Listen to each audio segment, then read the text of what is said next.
Hey, what's up, y'all? It's Ernie C, the Gap Tooth Genius, and this is going to be episode 168 of Keep Grinding the Podcast.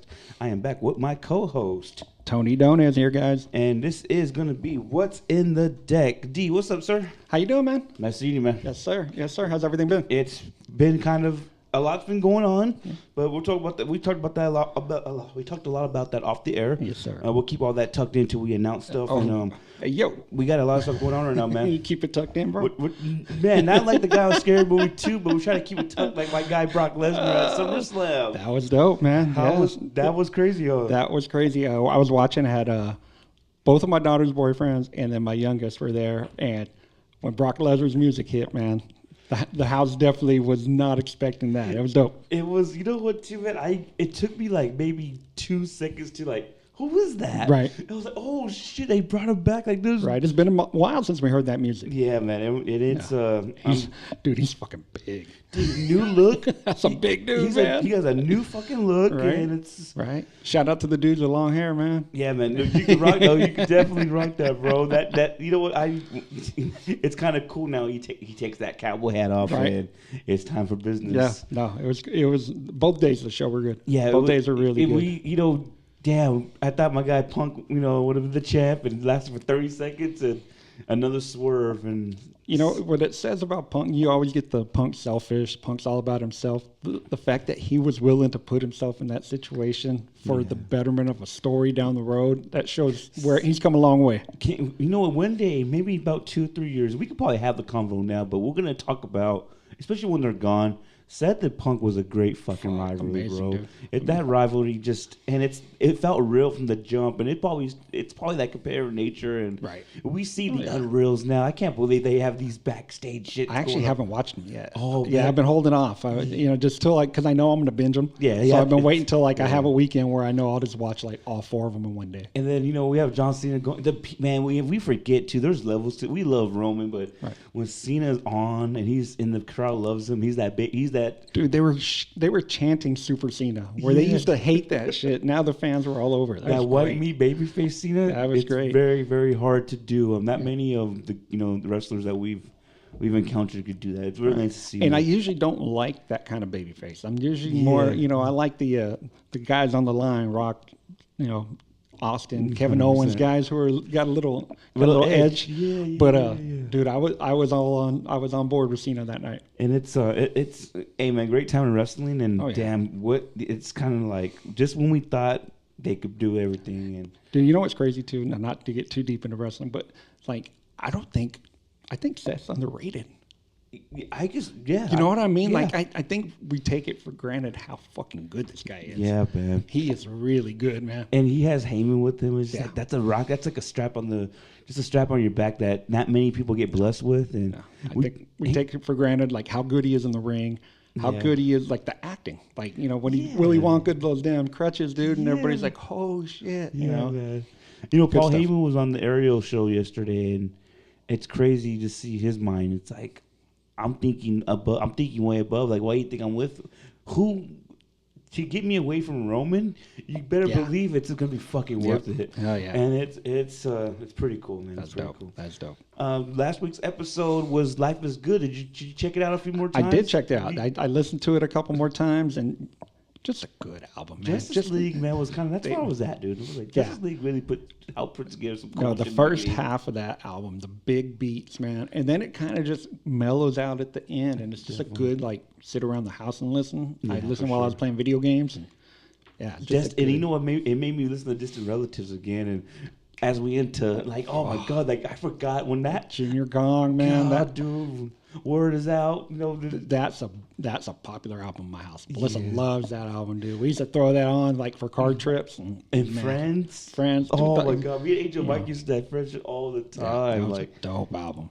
Speaking of dope albums, man, what's in the deck today? Today, this is probably the newest album that we've ranked. The most recent and that we've talked about. It's Chance the Rapper, Acid Rap, guys. It's one of those this is kind of on my list of albums I really loved, and this is April 30th, 2013. This is in the middle of that Dat Piff era. Yes. Whole different times than it is Definitely now. the mixtape era. This is his this is the mixtape, and this is really something that I learned that you could rap and still be a backpack rapper and still be fun and still kind of be. Right. It was. Man, another Chicago rapper we're talking about. This is the third time we had this. Yep. We had Ye, we had Common. Now we got Chance the Rapper. Chicago man's running this shit right now. And one of my favorite albums from Chance, I guess from that era, dude. This is when I think of that 2010, 2015. I'm thinking of J. Cole, Big Sean, Kendrick's OD. Right.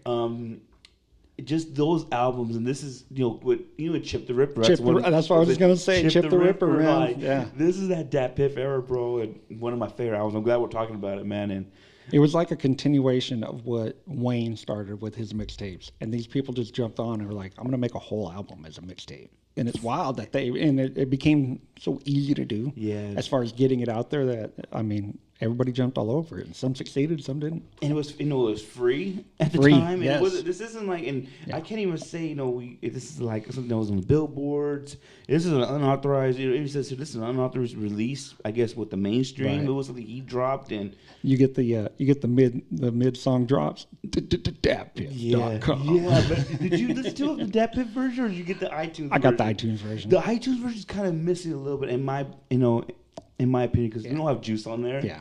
And it's on. On this one? Oh, mine is not. It's on mine. Maybe what I have. I think you have I had to find the version today. Actually, a couple days ago, I still have Juice in my Serato. Let me see here. Let me just go back to our little template here. Talk about background information. This is. Let's see. That was a 2013. That's 12. No. Was it only 12 years ago? I think it was only 12 years ago, right? Oh, you know what? Me and Drina went to the 10-year anniversary concert. I remember I was thinking it was 15 years. Crazy how time flies, man. Right. Still one of my favorite albums. Just the flow and the beats and the message. And this was Chance at his best. Right. I never thought he surpassed it. That's no diss to anything else he's dropped. Just thought this was the tip top of the mountain for him. And see, we'll discuss it later, but I don't agree. Oh, damn. Okay, yeah. Okay. Cool. Let me see. Let's go background information real fast before we start diving into let's see, again, we talk about, this is the Dat Piff era. We'll talk about favorite songs and all that, but this is another Chicago anthem. And track number 1, good-ass intro. BJ Chicago Kids on this, and it's different. It's just like, how do I describe this one? It's a score, and again, it's another score. I felt like it was just it's a long instrumental, and you just hear the ad-libs are so different at the time. You're like, what the hell is this? Right. Oh, that was my first note, was the ad-libs. I mean, you notice that right off the bat. And it's almost like modern-day scat. You know what I mean? Like, and they were different. And that was definitely something initially hearing. I'm a traditional rap fan, dude. So hearing that was different, but I could see that there was a vibe that he was going with, and he was throwing his own thing out there and see, is this going to work? You know, and I'm always appreciative of somebody who will take a chance. You know what I mean? I thought this whole album was a chance. I felt like it's Chance the Rapper took a chance. Oh shit. Yeah, right. Man, I'm just gonna guess. No, this is and the flow, I've always felt like the flow on this one, man. I won't rap it all, but there's a lot of verses on here. And it's like, you know, he was very saying work, bang, bang, twerk, merge, swing, pick a lane. Like, the way he was flipping the words on here, too, man, I felt this really opened my eyes because his voice, again, the voice is, that was really catchy. But there was something about it that you wanted to hear. And he's completely different than those pocket rappers we've been talking about the last 3-4 weeks. Yeah, definitely. He's just totally different. And, like, there is no pocket. There's no... He's almost like Old Dirty, dude. Like there's no, you know, set style. It's very unorthodox. Very. Yeah. Very. It was really bouncy, and it's really that was kind of the good intro, and that kind of set the tone for the whole album. Because one of my favorite songs on here, and we'll talk about that at the end of the pod, is like Pusher Man that was my joint. I was like, oh my, and at the time, you know, I was a young kid, but I was in the game a little bit. It's like, oh man, I just spoke to this, and it was, you know what? If we're not gonna ever hide it, at this time I was smoking weed to this type of stuff, and this was the type of stuff we rode to, and it was a fun time, man. This was a fun time. I only did that when I was younger. Oh, well. Yeah, I did. No, I get it. No, I get it 100%. This is the I have a Dare T-shirt now, so. Oh, at least it worked on one of us, bro. It worked on one of us. I'm glad you buy my stories. I like it, man. No, the beats, and that's what really stood out in this whole album was the production. Just so soulful, and like there's when there's like R&B singers, they always talk about, oh, you can tell they grew up singing in church. Yeah, you could tell this dude grew up in church just by the beats alone, dude. That's definitely church style beats, and to take his style and throw it over such soulful beats, it's like just a contrast between the two. Like you don't really hear that over those soulful beats. So to hear that, it was like you said, unorthodox, but for whatever reason, it worked.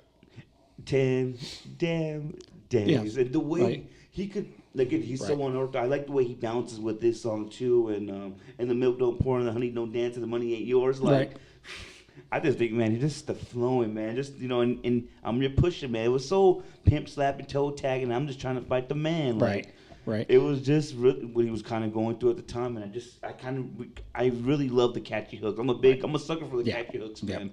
And the thing is, like through this whole album, there's subject matter, but it's not the entire song of that subject matter. It's like there may be like 2 bars that touch on this, and then he just jumps into some fun shit. And it's not everything has to be Nas where we're listening for gems. You know what I mean? Yeah, or through the whole album. You might catch 1 or 2, and the rest of it you just bob your head and enjoy what you're listening to. And there's room for all of it, man. I love it. And I think and your bitch break down my weed sometimes. See my face in the streets and the tweets and the read of the red eye and she read sometimes. She got blisters on her knees. She's a fiend for the D, even though I beat one time. Like that's man, dude. I remember hearing these lines. I was like, wow, this is kind of.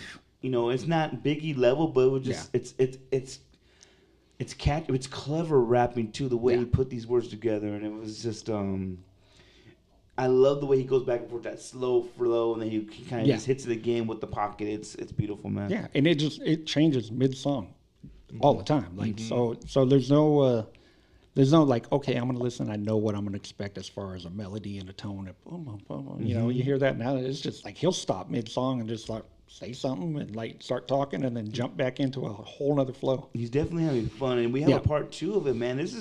And I remember this song because again, when we were riding around smoking blunts and shit, it's like I'm riding around with a blunt on my lips, with the sun in my eyes, and my gun on my hip. Like that was Paranoia is one of my favorite like K-pop songs ever, dude. Yeah. And I know it's like so cliche to say that, but like no, this means a lot to me. And move to the neighborhood. I bet they don't stay for good watch. Someone stole Daddy's Rolex called the neighborhood watch. Like, man. And he's talking, this one is probably the most substance in a song in the whole album. Yeah, man. And he's talking, we've all, if you watch the news at all, you've heard about Chicago and how dangerous it is and the crime rates and all of that stuff. And, it's one thing for us to see it on the news, but for somebody who's living it, and having to exist in a regular life around all that, and he's talking about it. What the line said it's easier to find a gun than a fucking parking spot. They murky kids. They murky kids here. Why you don't think they talk about it? They deserve shit. Where the fuck is Matt Lauer at? Right, yeah. Yeah, like that was some deep shit. Like, wow. And that's the first one. I was kind of like, this is kind of, and I know Common did it and Ye did, but this is just, he was our younger generation. That's what I was going to say. It was a younger dude, kind of doing it in your style, which is why I don't know if it kind of hit me the same way it hit other people. Yeah. Like I enjoyed the music, but the way he was talking stuff, for me until this last listen, it was just fun music. Definitely. And then I told you I've started listening and reading the lyrics as I go, and you hear different shit that you pass over. And like this one was like I took a totally different view on the song after watching or reading the lyrics. And I felt like what was coming out at the time, Chip was fun. Yeah. Big Sean was fun. Yeah. Cole has something to prove, but I felt like Chance was still showing people like, yo, this is my style. This is where I come from. It's like an introduction. Even though I know this is the second mixtape, this is the intro to Chance, man. And I felt like he really, really has something to prove in this one. Well, even like if you see him in interviews and stuff, like he can talk about like serious issues He's while very still, diverse. but by still joking around, and still maintaining that personality, which me of all people can appreciate. Yeah, Like I don't like to get too serious. Yeah, definitely. But if I'm gonna talk about something serious, I'll slip in a joke here and there, and I'll you know, so I can appreciate that from him, and he just translates that to his music. And you know, one thing that was the funnest, probably the funnest one to this point is Cocoa Butter Kisses. My joint. Man, this is a well orchestrated track, bro. That's my joint. Like it's not uncommon in my house for any of us to walk around going And it's man, I remember I got bird holes in my hoodies. Oh, I still have those, bro. I still got bird holes in hoodies that I rented. It's like, man, it's crazy, man. Yeah, and it's, while it's fun, dude, there is that, you know, if you grew up doing stuff you're not supposed to be doing, like there is that complex, like, oh man, like, you know, if my grandma knew what I was doing, she'd be pissed. And it's like going back in time, like as a kid, like, man, you know, you never forget grandma's kisses and right? shit. You know, yeah. I've always, so you're always wanting that comfort, but you know that the shit that you're doing may not, you know, they may not like it. Yeah, and definitely. so that riding that wave and walking that fine line, dude, is like everybody I think can associate with that. Well, I shouldn't say everybody. Everybody who's fucked up like we have can associate with it. And okie dokie, I'll keep it low key like Thor, little bro. Like low key like Thor, little bro. Yeah, bro. What the fuck? This is what Marvel. But then again, the times. Marvel. It was the times when Thor was kind of having his first solo movies, and we won't go into the whole Marvel conversation, but. If I slip any my belly might just be outie. Pull outside a Huggy, Starsky and Hutch a Dougie. I just opened the pack in an hour and I just asked my lucky. Tonight she just yelling fuck me. 2 weeks she'll be yelling fuck me like. And beautiful. This is and that's where I see, like, yes, he has a topic and it's kind of touched on, but it doesn't dominate the song. Like he's like, okay, I smoke and drink, and my family may not like it. Now I'm going to tell you about the party I went to. Oh yeah. You know, so it's not hitting you over the head, and that's a cool thing sometimes. How many times I can't tell you how many times I put Visine in my eyes so my family, so my grandma could fucking hug me. Like so many times, like, man, put that Visine in your eyes, bro. Just something it's so relatable, man, and very. It's man, genius. I just think this stuff like this, and this he ain't the first artist we talk about on this pod. About just being relatable, and it's just it's well, and that goes to show you like what goes into making a great album. Relatability is big. If you can feel it inside, like it's different than just hearing something. You know, like there's some rappers out there who all they talk about is shooting people, fucking drug runs, all that stuff, which is fine and a couple cool. chains, and a couple, but I don't relate to that as a person. You know what I mean? Like I'm not shooting people. You know, I'm not fucking. You know, robbing nobody. I'm not robbing. I'm not making big ass drug runs. Like I may run to the fucking pharmacy to pick up some heartburn medicine. And that's the drug run I'm on now. That's all the drugs you got going on. You know, so yeah, to be able to relate to something as simple as, man, my grandma would be mad if she knew I was high. Yeah, man, and. Very relatable. And Vic Mensa on this one too, Vic man. God. His features on this album are just very, very tactical. I felt like, and it was memorable at verses. And Vic had a little run too. I remember downloading an album or two, and the Duke can rap. I think his whole thing was like he was trying to be more than like more than just a rapper. He wanted to be this actor kind of. But the Duke can rap. Yeah, 100%. The Duke can rap. And then I mean, you get the Chicago King. Oh my God, dude. You know. Twista, man. This is around the time when they had. I mean, we just talked about midlife. Yep. Twista's verses at this time, his guest verses, fire. Oh my God. Fire. Like as soon as he hits, man, and that's another one, dude. If you listen to a Twista song with the lyrics up, you're like, holy shit! I missed so many gems. Try hard not to be addicted to a groupie. Like I ended up being on the cover with the Coogi. Like the way his wordplay is. It's dangerous. What was that? Speed Not Mobsters? Was that the album? No. It was, oh God, what was that Twista album where he's sitting there in the Coogi sweater? I forget the name of the album, but I can picture it right now. It may have been, oh yeah, I think it was Adrenaline Rush, yeah. I could break down your body to 5 pieces like I did Voltron, because I'm addicted to the craft and I be off the OG, you know me, I'm the Obi-Wan Kenobi of the dope sea. Never scared of mean spirits, met the fiend lyrics, cooling like I'm off codeine low-key, like. Yeah, he threw out a Voltron reference. That's for the old heads. That's for dudes like me. I listened to it this morning again last night. Like, man, it never gets old. And we hear Twista, and I think he's gonna do some tongue twisting shit. He'll come correct, but This was a very, very special verse, man, and it was very nice to hear. This one made. I've told you guys about the favorites playlist. That if I can sing along with it, because if I'm driving by myself, that what goes on. Yeah, this is definitely on that playlist. Next song, which is again, it's not on the iTunes, but it's on. To me, it's on the original. It's gonna be there's Juice. Yep. This is kind of like his ode to himself, I felt like. And this was a single. Like, this was the one that dropped in. I had that Donny Hathaway sample, the Jealous Guy sample. I love that song, the original. So hearing that sample on the song is, man, it's a head bob right off the bat. Yeah, right off the bat. And, oh, man, it just, the hook always, I got the juice. It's so unorthodox, and it was a chant in a weird way, but... Right.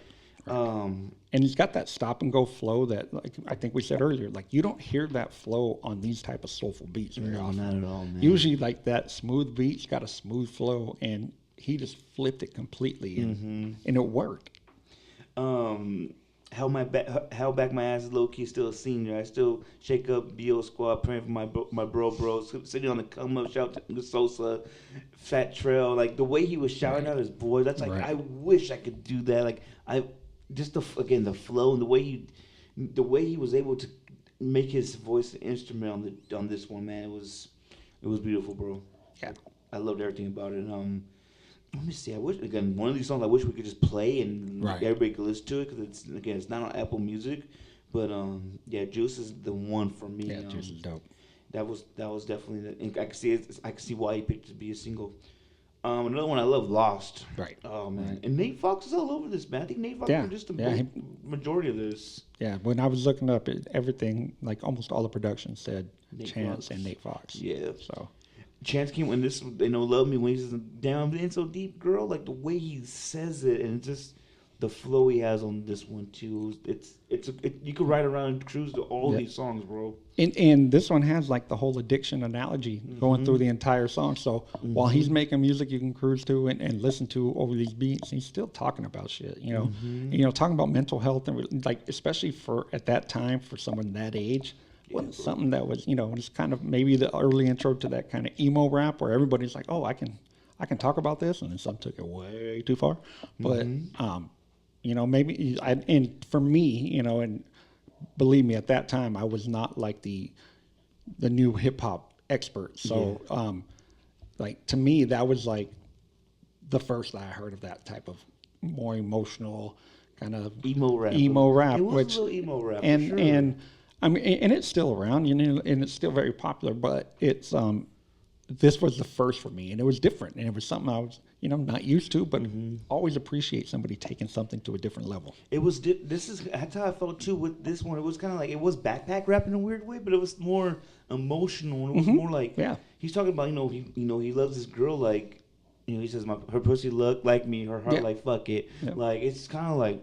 I couldn't relate to it at the time, and I probably still can't now, but there have been times where it's like, this probably isn't good for me, but sometimes they can't, relationships can be a drug that too much bad, too much toxic shit. It's like, but you still love it, it's addictive, and then, I saw it too, that when he's using that analogy about addictive, and it's like, almost like relying on medications, and definitely. Talking about how he didn't want to exist like that, and used it like I don't want to. The girl was like the medication, and he didn't want to rely on that. I thought that was cool. Yeah, definitely. And No Name, is that No Name? No Name. It just says No Name. Okay. Yeah, that's her name. No Name.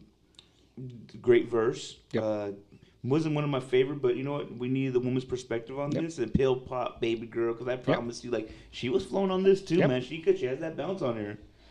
One of my favorite tracks on here too, man. Just I remember when I first heard this. This is something I could really nod my head to, and the beat, man. Just the way that those claps are hitting. It's how do you say it? I felt like there was something to the trance. It's like you just get stuck in the trance, I can see man. that. It's just I like, can see that. Damn, this is just. Well, and he's said in past interviews like he was on acid most of the time he was making this album. So 100%. He's riding in a whole different universe at times. And Slum Village is on the next one. It's everybody's something. And I've definitely has showed some of these people in my lives like, yo, this is a meaningful song, bro. It has a lot of deep connections to it. You're definitely. I feel like not to get all cornball and shit, but shit, he's gonna make me blush. Everybody's something. Like everybody. No, somebody in their eyes, you're their entire world, and it's weird. It's I always, we talk about, especially as we get older, and we were kind of talking about it before. You're like, you have time, and your time is valuable, and what you choose to invest that time in, or the people. Like, I'm choosing to take a couple of hours out of my day to come here and record this. Definitely, it's got to be worth it, and it's like completely worth it to me. The time spent, the topic that we're talking about, everything that's involved in it, it's worth it. But you have to be willing to give that up. So especially as you have kids and you have jobs, and you're part Jamaican, you got like 9 jobs. Yeah, 100%. Like you have to be really picky about where you spend your extra time. Yeah, and so like that's something big, man, and that's where that importance of who people are. Like, I'm not going to give my time to people who aren't worth it anymore. And that's what he's saying, too, bro. Yeah. Like, and I remember when I first went, what's good, and what's good, evil, and what's good, gangsters, and what's good, people, and why God phone every day that I call on him. If his son had a Twitter, wonder if I follow him. Like, and this is when Twitter was not what it is today. Right. It's a whole different, like, you have to be special to kind of, it was a weird fraternity at one point, Twitter, bro. It was such a weird thing, and it's like, and I got the vibe of like Tribe Called Quest, what Jada's why, like definitely. It's so what this, what are we doing that? Yeah. Why do we do that? What's the deeper meaning of stuff? Yeah. And I felt like, man, buck bang bang yelling fuck Fox News, but we gotta buckle up, motherfuck Ops 2. Like just, man, again, it was aggressive, but in his own way, man. Yeah, as aggressive as Chance can get. And it's political. It's really a political song at the time, too. What was going on in 2013 when it was like, fuck the government. And that's what we're saying, middle finger, Uncle Sam, because they left. It's kind of like they left us here. And Chicago was in a bad place at that time. I'm sure it still is, And, man, BJ, the Chicago kid, dude, just, that guy's everywhere, man. Beautiful singer, man. Yeah, he's an amazing singer. Yeah. It's funny because I'm not really deep or heavy, especially into current R&B. So my exposure to current R&B is usually who's singing the hooks on these tracks, and that's how I'll kind of figure out like, okay. And then the process is I send it to Melissa, and she'll be like, oh yeah, you'll like this, So that's usually the process. And it's like with this one too, on verse 2, man, I used to tell hoes I was dark light or off white, but I'll fight if he said I talk white. And both my parents were black, but they said I fit. They said I fit that I talk right. Like they saw it fit that I talk right. It's like no, I don't have to be. That's why I know it's about Chance with this one. There wasn't a hood.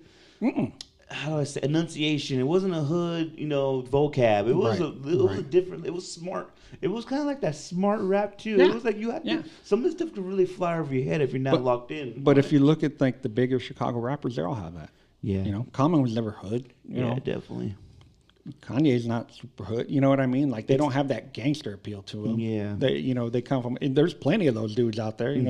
Your what's the little Bibby and all those dudes, like you have your Chicago hood dudes, and then you got these guys, and it's it's kind of like L.A. underground versus gangster rap in L.A. Where you got your Dilated Peoples and your J5s and the Merce and those the intellectual rappers, and then you got your gangster shit, and they both. But the cool thing is they always kind of work together, and it's always melded together. That's what I not to go off on a tangent, but Merce always talks about how he grew up in the hood and he grew up around gangsters, but he was never living that life, and he'll be the first to say it. Yeah. So it's almost like, I think a lot of people, us, we're probably there too. Like we were exposed to it, but we didn't have to get heavy. We didn't have to get heavy into it either. We didn't have to put no work in. But we were exposed to it, influenced around it. Absolutely. Been 5 feet away from the shit, but it just never pertained to us because we just never chased it. Exactly. Saba's on here. Is it Saba or Saba? Saba. So, like Cash is ducking the draft, and now the fight is over. Like a great verse from Saba at the time, and still it holds up. I feel like, and everybody's something, man, was one of the special tracks I'll never forget. My first time, like, oh yeah, this is it right here, man. Interlude, That's Love, just more Chance doing what he does. That was the churchiest beat on the whole album. Like as soon as this one came on, I was like, oh, this is straight out of 2nd Street Baptist right here. Like, and it's like what's better, and it's spoken word. That spoken word rap that we talked about, and it was beautiful, and I love it, and it's an ode to love, and I 1,000% wrong with that. Nothing wrong with that at all. And it's funny because of the spoken word. It's probably the most traditional hip hop verse he has on the whole Yeah, thing. man. You know, there's not all the different vocal inflections and different stop and goes. Like it's probably the most traditional, but we see it as spoken word because everything else is so obscure and so different. And we go straight to probably like, and man, this was a special song when it came out, bro. Favorite song with Childish Gambino. Clean Up Woman. The beat was ridiculous. This is probably one of the most ridiculous beats. Clean Up Woman's a sample. I think Betty Wright who did the original, but man, that that beat, that the funky guitar lick, and beautiful. And beautiful. And I'll never forget Chance as a rapper, hacky sacker, cocky khaki jacket jacker. Yeah. Like the way this is rappers need to study this damn verse, man. Slap happy faggot slapper, which you probably can't even say anymore, right? Hell no, you just said it though. The words of Ernie Contreras do not reflect the views of Tony Donez. So sorry, man, but I'm just saying with the damn. I remember hearing this. I was like, oh my god, he was saying this shit. Right. And even then, there was while it wasn't cool, like it was different, like but I'll never forget Shake That Laffy Taffy Jolly Ranchy rapper Dang Dang Skeet Skeet Skeet. She do that thing for 3 retweets. The album sound like 92.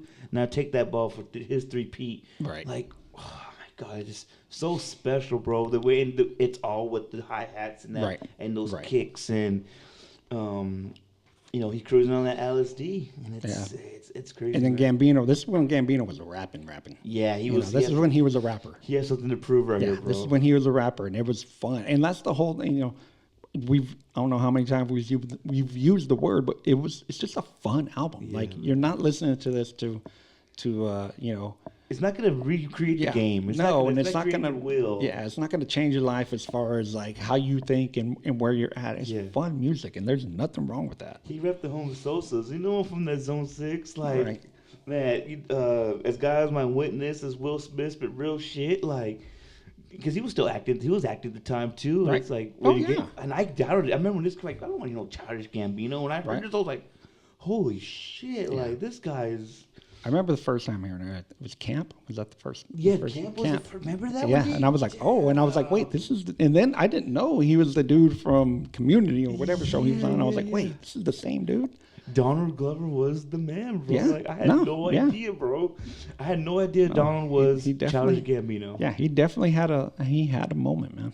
Two-step. Why does Harlem shake? Like, yeah, just the way he's very clever with the punchlines on this one, man. Right. And yeah, him and Chance was. This was probably, I can see why they call it favorite song. It was a lot of fun and. It was amazing. This is a great collaboration. And like you've said before, this is back in the day where they were probably in a studio together. Oh yeah, 100%, this wasn't just emailing over, back and forth. Like they were probably in a studio, and you can feel them vibing off of each other. Do you remember Brandon Deshay? Yeah, I remember there was a song. And shout out to Brandon Deshay. I haven't heard from him in 10 plus years, bro. Least. But there is a fucking mixtape, man. I remember I gave you. This is when Dat Piff was the shit. Right. Brandon Deshay had a lot of airplay at one time in my house, bro. Yeah, I hadn't heard that name, like you said, in about 10 years, but I do remember. Let me see real fast. What's this homework real fast, Brandon? I wonder if I have it even on my Serato. Brandon. And while you're looking, like, one of my favorite things to do, guys, is like when you hear a beat that you really like and you go look up the samples. I love hearing the original songs and going and kind of finding that spot. One of my favorites is Who Shot Ya? And those bells in Who Shot Ya? Dude, I found, I looked it up, the song. It's literally like 3 seconds of like an 8-minute song. And it's like a beat change at about 6 minutes into it. David Porter, I think, is the guy's name. Shit. Okay. And it's just a quick beat change. And you hear that, and I'm like, holy shit, they made one of the biggest songs and biggest beats and one of the most, out of this little clip. Is that the LL Cool J one or the Biggie one? The Biggie one. Oh, shit. Okay. People forget. I used to get very confused at that. Like, people forget LL got the song called Who Shot You Too? Like, it's crazy. I don't have that Brandon Deshay album on this thing, but I remember that name, and there was a song that was really, really good on that mixtape. R.I.P. Dat Piff. I'm sad we can't just go with Dat Piff anymore. And man, next one, Nah was again when we had to go back in time a little bit. Bronsolino. This is when Action Bronson first came out. He was fighting these Ghostface Killer, comparisons, and people were like, no, he had to fight for his place too, man. And whether it's right or not, the white rapper always got to work a little bit harder to get in the game. And it's very disappointing when you see a white rapper list and they fail, they neglect Action Bronson. Yeah. It's very, very disrespectful. Yeah. Like, no, bro, this guy, he is the man. Like, this is my introduction to Action too, bro. Like, really? I never heard somebody rap about food as much as I heard Action Bronson, dog. It's like the dude's like a classically trained chef. Yeah. Dude, he's got a show on Vice. Shit. Okay. It's called Fuck That's Delicious. Yeah. And it's him, The Alchemist, oh God, what's the Big Body Best, the dude who sings a bunch of hooks, and Mayhem Lauren. They just follow them going to eat while they're on tour. Fucking awesome. It's so good. And he's all into like all these different foods. And the other dude, like apparently the Alchemist only eats shit. He said he's got food court fucking taste. Like that's all he eats, like fast food and shit. And so he's taking them to have like these 5-course, 5-star meals and shit. And they're just like, what the fuck is that? But they're all down for it though. It's pretty cool. Me and Melissa have watched quite a bit of that. It's fun, man. Oh my God, I didn't know that. I didn't even know that existed. No, it's awesome. Chance, introducing Chance's Ruthless, Trip, Shrooms, and Lucy. Dreams is lucid, based on music, swallow my mucus. Hoping pussy gets herpes and your ass get lupus. Right. This was such a crazy song. Yeah, it's just freestyle vibes. The entire thing is, just off the top. It sounds like. What I first noticed though is by this point in the album, the ad libs are starting to wear on me. Are they? Yeah. Okay. And I get it. That's just part of his style. But for me, I'm like, all right, man.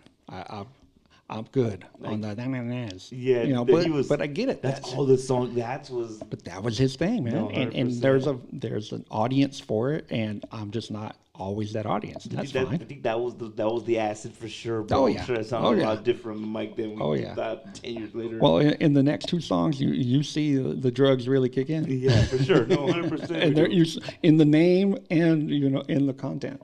And just mounts through plastic, I spit fire, pad my platter, talking paper. If this work, I get higher. Part of my mishaps, bourbon get murdered. Like, and not a lot of content on that, but the way he was spitting the words, I remember like, dude, this motherfucker right here got some crazy.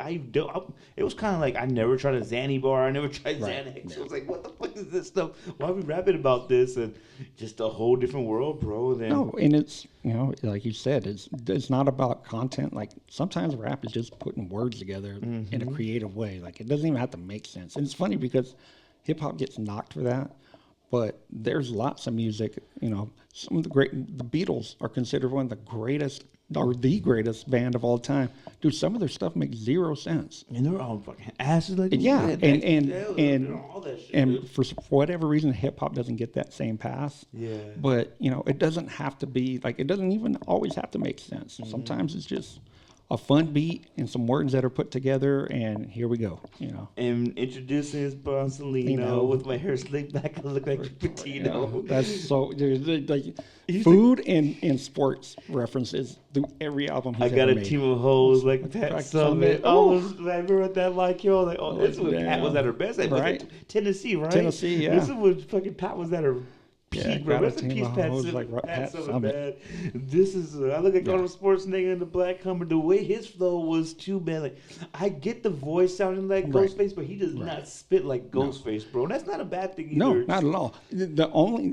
I think the comparison also came from Ghostface 2 just has wild lyrics. Like he's putting words together in a fun way. And I think they're both similar in that style and their voice, but the shit they say is so much different. Like, where Bronson's throwing out sports references and food references and travel, where Ghostface is talking about, Gambino shit and, cooking birds and all that stuff. He's a storyteller. Both of them are storytellers in their own way. No, absolutely. And if you're going to be compared to somebody, Ghostface ain't a bad one. No, not at all, man. And love the sports references on this one. One of my favorite songs, man. Just action. And again, every fucking feature on here was amazing. And one of my favorite, dude, not guilty pleasure of mine, this next Smoke Again with Ab Soul was very, very influential with my friends and I when this shit dropped. Really? Because we that's Ab Soul's verse on here? Yeah. Oh my God. It's funny because in in Nana, I said it had a freestyle vibe. In this one, I said it's got a high freestyle vibe. Oh, 100%. It's just two dudes lit up and freestyle. Just who's smoking in my cars, channel. Like, right. The way this flow, dude, I did not like. Still to this day, I'm like, how the fuck do you think about? You have to be high a little bit. This is a smoker's anthem, man. Yeah. Let's see. My dick won't even call it because she left all that lipstick. Be on dirt when they say I'm petty. That's why I know the bangers jam. When that's when my hands stay ready. Like just all over the place. And it's so the slow flow, bro. We love. I love the slow flow when you can make shit happen. Right. A la Biggie, you know, like this is one of those verses, man. And let's see. What was the hook on this one? Let me talk to him on the phone again. Oh, it's a sample. Maybe it's not a sample. It says he's rapping it, but I Can Smoke Again. I got shit to do. Like that's kind of. That was him rapping. Yeah, I was thinking. I wish we could play the song again. Damn it. But who's sneaking in the club is that youngster rapper. Unsurran, rap the purple, rap that blunt under after. Like this is a smoke anthem, killing the hood like Trayvon. Like oh yes, my God, like, this was crazy. This is catchy. No Drake, but I got my tray on. Killing the hood like Trayvon, shopping like I got a coupon. And man, Absol, this is when Control System dropped. Right. I wish that's what I would probably have to one day too, man. That was such a good album, man. And I remember telling you guys for a long time that was my favorite TDE drop ever. Yeah, but that was my favorite TDE album, even better than like maybe the first two Kendrick albums. Yeah, I loved Control System. I could probably tell you the track list from memory right now, bro. It was one of those. Such a good album, man. Such a good album. And we talk about underrated rappers. Absol does not get a lot of love, bro. And it's kind of sad because like you see the shit he talks about when he goes through a life. He's like he's trying to end his life a few times, jumping off buildings and shit. It's crazy. Yeah, he definitely suffered the sophomore slump though. Oh yeah, man. Yeah, that second album. What was that second one? I couldn't even tell the name of it. I can see the album cover in my head. It's a really light cover. Yeah, it went from Control System and then, but the last couple he's had not horrible, man. Right. But it was kind of too late because of the hype.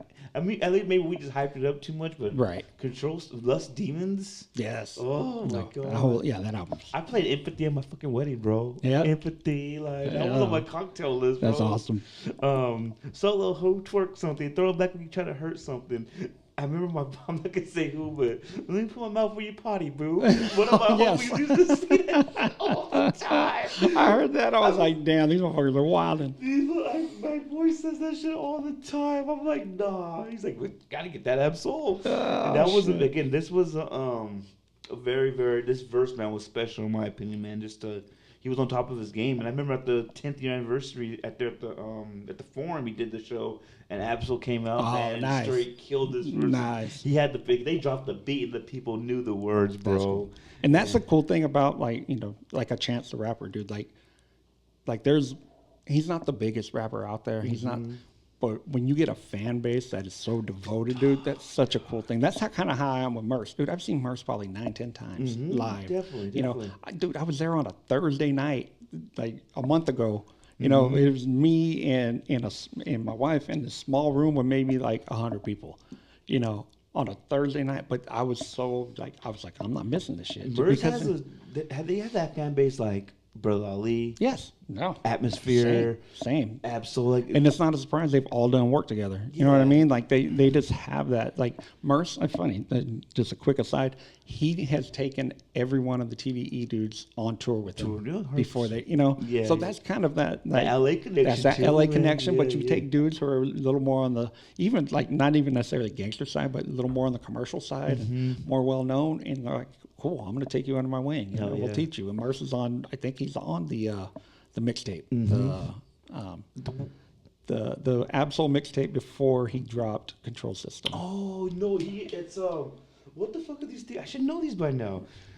He has 1, 2. That's the one we says if he talks about driving for Dr. Dre, probably threw that shit away. What the hell? There's back-to-back mixtapes that he did. Yeah, I should know this dude, and people are gonna. My memory's so bad, dude. I don't remember. Oh, long term. There we go. Yeah, long term mentality. Yep. Oh my God. Oh, these days. Yep. That's what it's called. These days, dude.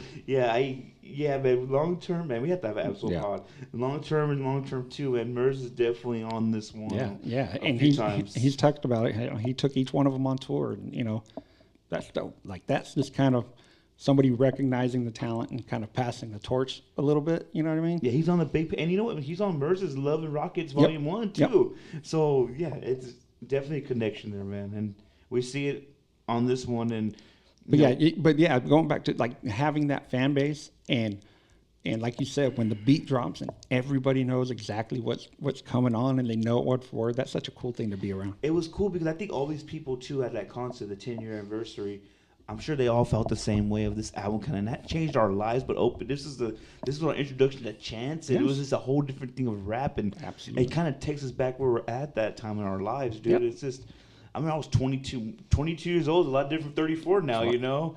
And we talk about this every 10 years, the change, and it's like when I was 22, we didn't have crates, but this was our digging in the crates. Absolutely. I was so happy to show you, dude, you got to listen. I remember telling you, you got to listen to this shit like this is it. Yeah, there was that time where it was that fear of missing out on a song. Like everything that dropped, I remember I would make lists, like handwritten lists of everything that dropped because I was like, I can't go without listening to every one of them.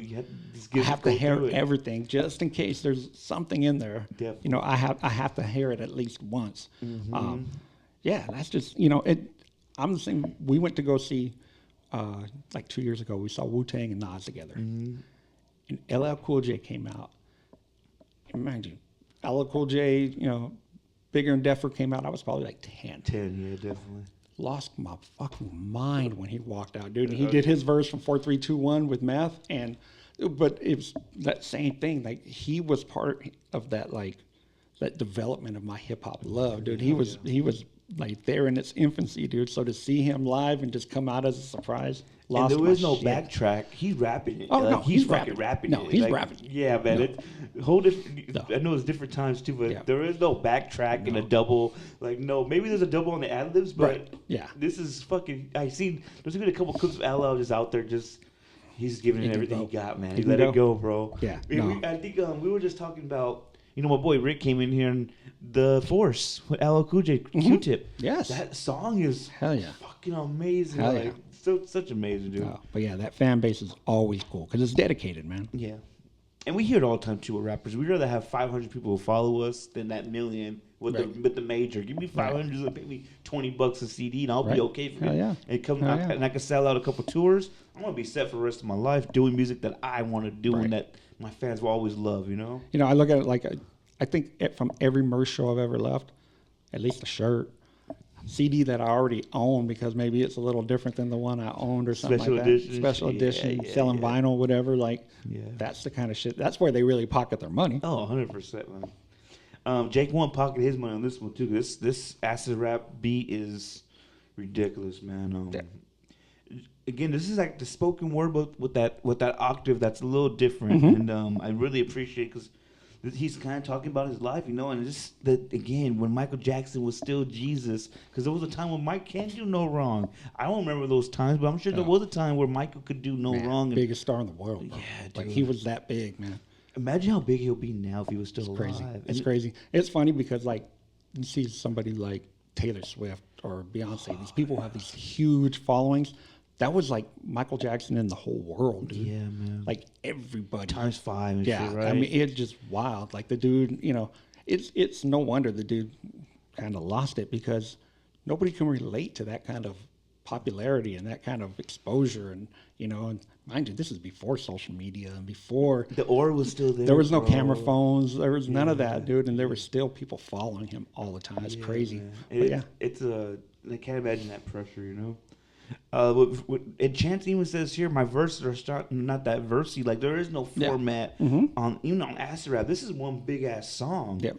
And I always love that, man. I love the beat and just a Jake when you later on, he did stuff with the white van music and the freeways and the Brother Ali. This is the Jake One sound that's. This is probably the biggest producer he has on this one. He didn't have many at the time against big producers. Love this album, man. Love this song. My big homie dying young, and I just turned over to him. I seen it happen. I seen it always. He'd still be crying, see his demon in empty hallways. Like crazy deep shit like that, dude. I'll never forget listening to like, damn man, spineless bitches in backless dresses. Like he was really describing, But it's like I've said before, though. It's funny because he'll take 3 or 4 bars to talk about that content, and then he'll just jump to something completely different. And for me, that's a little difficult to listen to because, I say it all the time, I'm the old head, dude. So I'm looking for a song that's about something. Definitely. You know what I mean? And not to fucking, change my mentality or not to fucking learn something. I just want like some cohesion. But it was so different and the beats were so good that I didn't mind it. You know what I mean? Definitely. Like I could get past that because the beats were so damn good and it was so unique. It wasn't a traditional structure at all. No, nothing about this is traditional. No, not at all, man. Nothing. Chainsmoker was another one that I really loved, man. Somebody played for the God, oh Lord, I wonder when Mike was on. And I remember Son jamming to this shit, rapping Travis Sipping Vodka, Don. Like, oh my God, this flow was my favorite on the entire album. Yeah. This style of flow was my favorite. And to me, it kind of showed, like, this was the glimpse of the type of rapper he would be, like, kind of permanently. That's why like, this is the dude who he's going to be. Yeah, that's what I thought too, man. You wonder why they got so young. It's like, man, where's this at? Let me see. And I thought too, it's a good mix of his style along with a kind of more focused rap style. It's like the perfect blend of the two. And that's why I remember I'll never forget how it felt. Because when you film music, oh shit. It's the best. When he said, now I want to go out with a bang, but I ain't trying to go out at all. Like, I remember when he said, I was like, okay, this is from here on out, Chance is going to be that guy. Because this is going to be He's definitely establishing. And I think that's the album ended in that way. Like the album ended and him showing, because it's a mixtape, so it's kind of just a bunch of stuff, kind of hodgepodge thrown together. But those last two were put there for a reason, I think. And still a chain smoking, name dropping, good looking. Oh my God, dude! And again, Frank Ocean was that guy at the time. This is when Watch the Throne came out. This is that 2012, 2015. This is where it was at, man. It's kind of funny, dude, because I mean, these dudes were here, were doing that then. My kids, especially Giselle, love Tyler, Frank Ocean. Hell yeah. And so, like, that Odd Future stuff, and these dudes went on to be huge stars doing, kind of sticking to what they do, but it's evolved. It's kind of crazy to see. I mean, this is 20 years ago we were listening to these dudes. I remember Earl Sweatshirt was supposed to be that guy. Yes.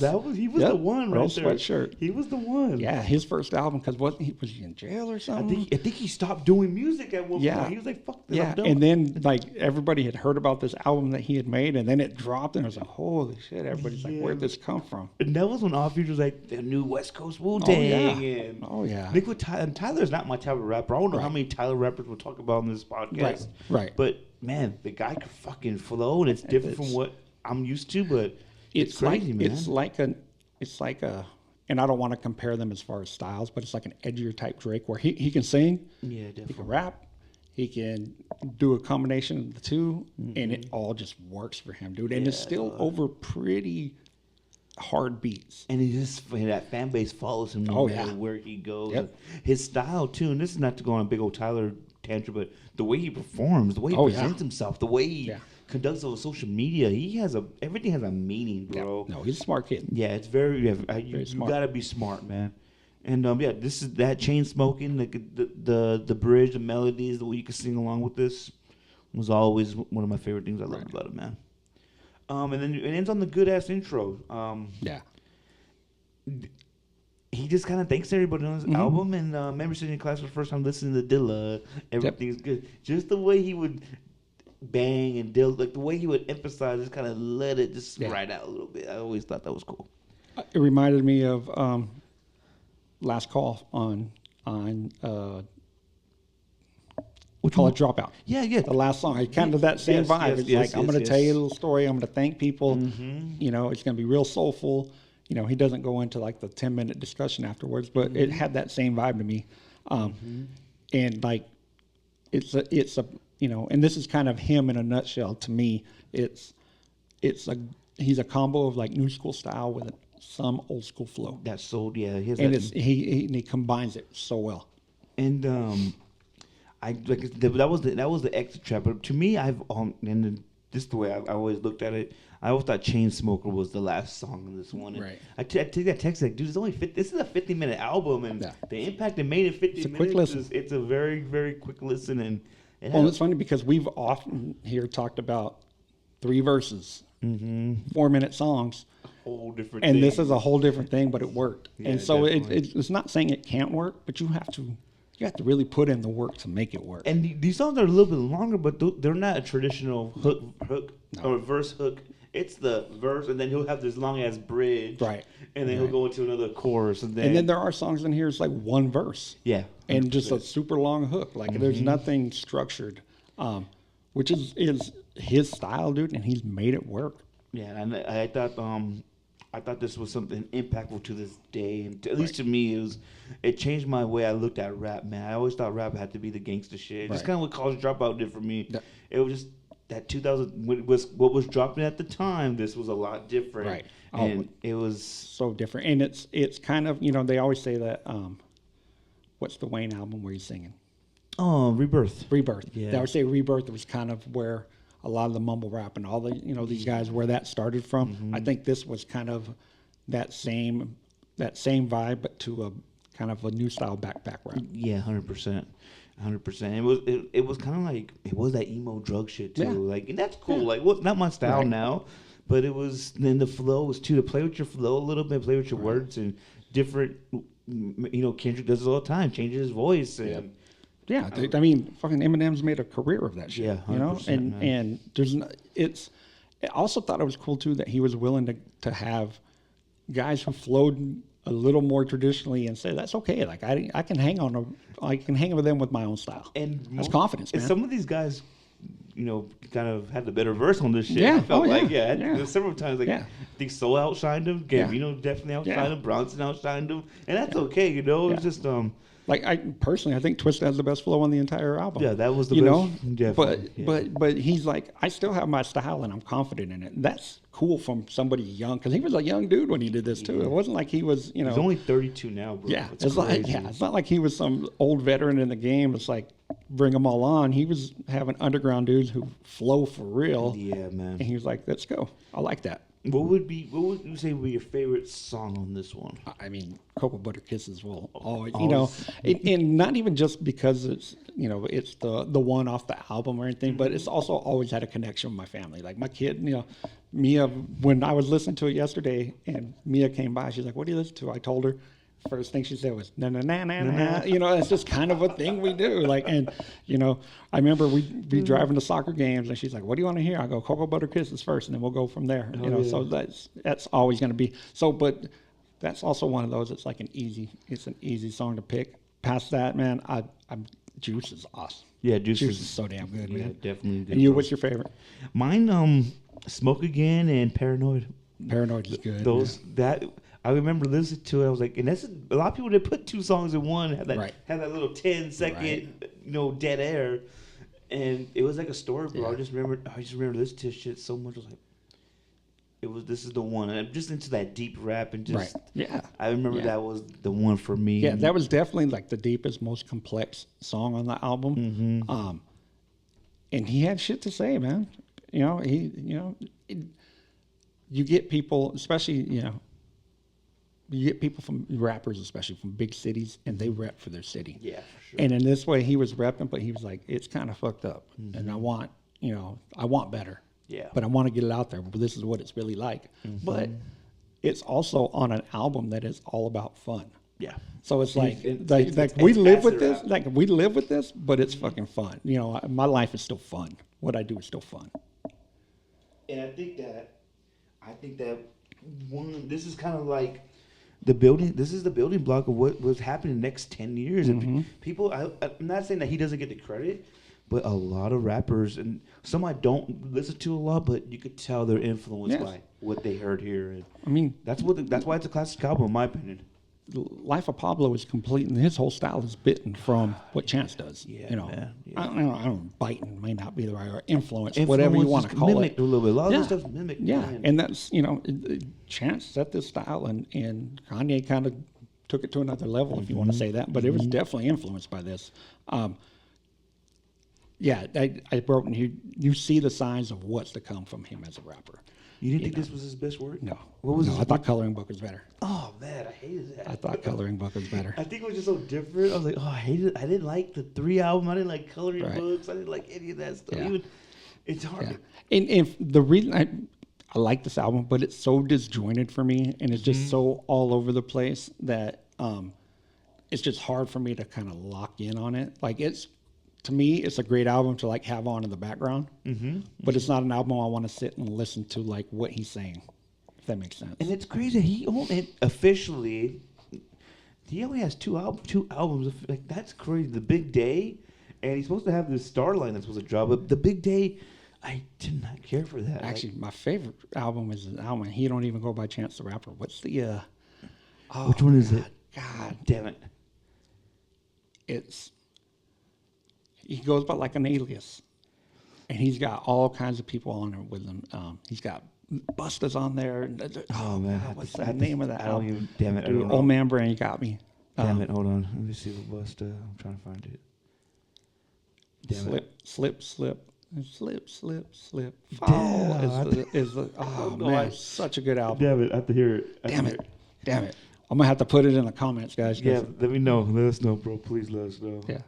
But 2 albums after this, he has not that he has a done much. He's everywhere still. Coloring Book was different, man. But I did not like Coloring Book, bro. Don't know why. I just don't know why.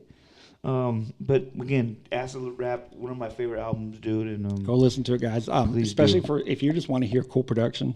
Like the production is great in this album. There's so much just cool, laid back music that you just want to chill to. Yeah, and Chicago, another Chicago album. I know. We've been staying steady in the Midwest, man. If you want to indulge a little bit and listen to this is the album to do it to. It's so different, and this is the old Chi-Town, and you know what? Before we go, there's 2 things we gotta announce. Not announce, but talk about favorite beat. What was your favorite beat? Favorite beat? We got away from that last time.